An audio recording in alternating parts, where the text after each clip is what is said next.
বন্ধুরা, আজকে আমার চ্যানেলের যে অফবিট প্লেস লাইব্রেরি আছে তার ১০০তম ভিডিওটা এডিট করতে বসে ভাবছিলাম আমাদের দেশে পরিচিত ট্যুরিস্ট স্পট যা আছে তা দেখে শেষ করতেই কয়েকটা জীবন লেগে যেতে পারে। তার মধ্যে এত অফবিট জায়গা আমি তো কল্পনাই করতে পারছি না, একজন মানুষ আর এত জায়গা। এটাই আমাদের দেশ। আজকেও একটা জায়গার সন্ধান আপনাদের দেব, কেউ হয়তো জানেন, কেউ বা জানেন না। গুজরাটের পঞ্চমহল জেলায় অবস্থিত এই জায়গা। এটি প্রত্নতাত্ত্বিক, ঐতিহাসিক এবং জীবন্ত সাংস্কৃতিক ঐতিহ্যবাহী স্থান।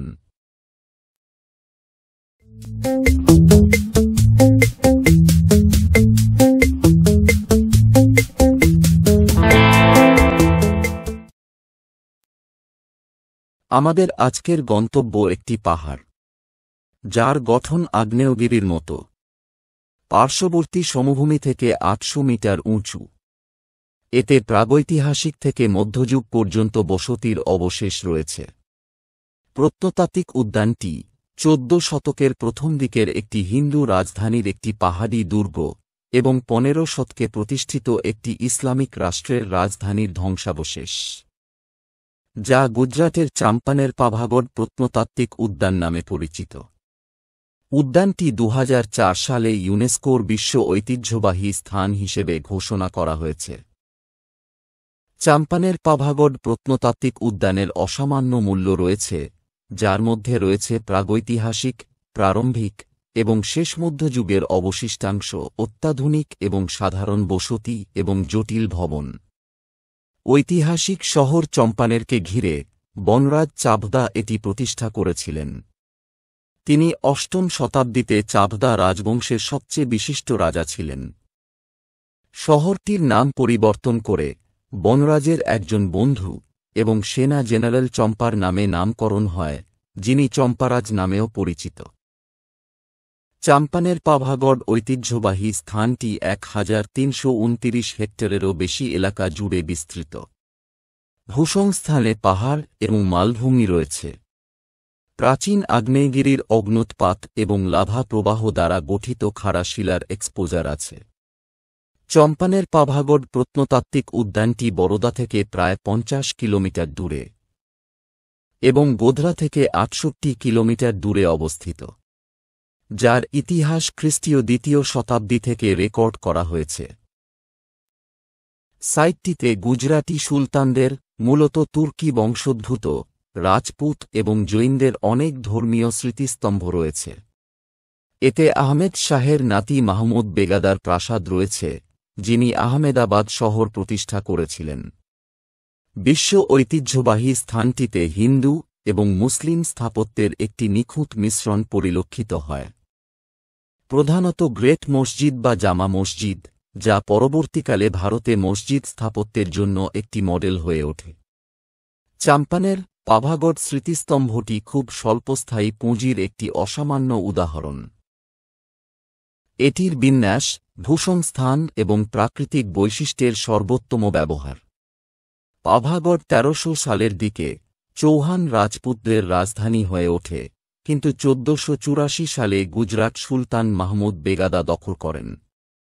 পাভাগড় দখল করার পর সুলতান মাহমুদ বেগাদা পাহাড়ের গোড়ায় চাম্পানারেকে নতুন রাজধানীতে পরিণত করেন। কিন্তু ১৫৩৫ সালে মুঘল সম্রাট হুমায়ুন কর্তৃক এটি দখল করার সময় এর গৌরব সংক্ষিপ্ত ছিল। গুজরাটের রাজধানী আহমেদাবাদে ফিরে আসে এবং চম্পানের ধ্বংসপ্রাপ্ত হয়। তোকে খিচি চৌহান রাজপুতরা এই এলাকা জয় করে এবং পাভাগড় পাহাড়ের উপরে এবং মালভূমি বরাবর দুর্গ প্রাচীরের উপরে তাদের প্রথম বসতি গড়ে তোলে। এই সময়ের প্রাচীনতম নির্মিত অবশেষগুলির মধ্যে রয়েছে মন্দির এবং জলধারণ ব্যবস্থা। গুজরাটের তুর্কি শাসকরা ১৪৮৪ সালে পাহাড়ি দুর্গ জয় করে। সুলতান মেহমুদ বেগদার এটিকে তার রাজধানী করার সিদ্ধান্ত নেন এবং এই স্থানটির সবচেয়ে গুরুত্বপূর্ণ ঐতিহাসিক পর্যায় শুরু হয়। চাম্পানের পাভাগড়ের সেরা পর্যটক আকর্ষণগুলির মধ্যে একটি হল কালিকা মাতার মন্দির। 800 মিটার উঁচু পাভাগড় পাহাড়ের উপরে অবস্থিত কালিকা মাতা মন্দিরটি এই অঞ্চলের একটি গুরুত্বপূর্ণ হিন্দু মন্দির। কালিকা মাতার ব্রাহ্মণ্য মন্দির সারা বছর গুজরাট এবং দেশের অন্যান্য অংশ থেকে প্রচুর সংখ্যক তীর্থযাত্রীকে আকর্ষণ করে। এটি কেন্দ্রীয়ভাবে সুরক্ষিত একটি স্মৃতিস্তম্ভ। ল্যান্ডস্কেপ এবং বিল্ডিংগুলি ভালোভাবে সংরক্ষিত এবং সম্পূর্ণভাবে সংরক্ষিত। কালিকা মাতা মন্দিরের চূড়ায় যাওয়ার পথটি অনেক পুরানো গেট এবং পাথরের সিঁড়ির মতো প্রাকৃতিক ধার দিয়ে কেটে গেছে। এই পয়েন্টের উপরে একটি মার্বেল মন্দির এবং 2টি লণ্ঠন টাওয়ার সহ একটি খুব খাড়া স্কার্প রয়েছে। মন্দিরে রোপওয়ে দিয়ে সহজেই পৌঁছানো যায়। এর পরের স্থানটি হল সাতকামান। এটি পাভাগড় পাহাড়ের দক্ষিণ প্রান্তে অবস্থিত একটি বিশিষ্ট স্থাপনা। সাতকামান মানে 7টি খিলান। যাই হোক, বর্তমানে বিদ্যমান মাত্র 6টি খিলান রয়েছে, অন্যটি ধ্বংস হয়ে গেছে। পাভাগড় পর্বতের সর্বোচ্চ শৃঙ্গের উত্তরে নবলখী উপত্যকার বিস্তীর্ণ দৃশ্য দেখা যায়। এখানে কিছু বিন্দু বিল্ডিং দেখা যায়, যা মুঘল স্থাপত্যের একটি ওভারভিউ।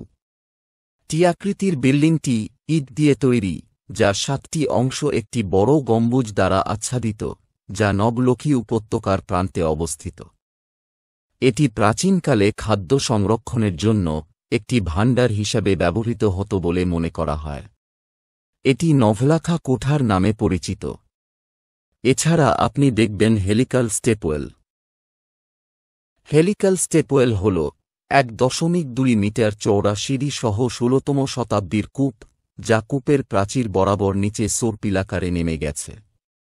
এই অঞ্চলের স্টেপওয়েলের মধ্যেকার নকশা এটিকে বেশ অস্বাভাবিক করে তোলে।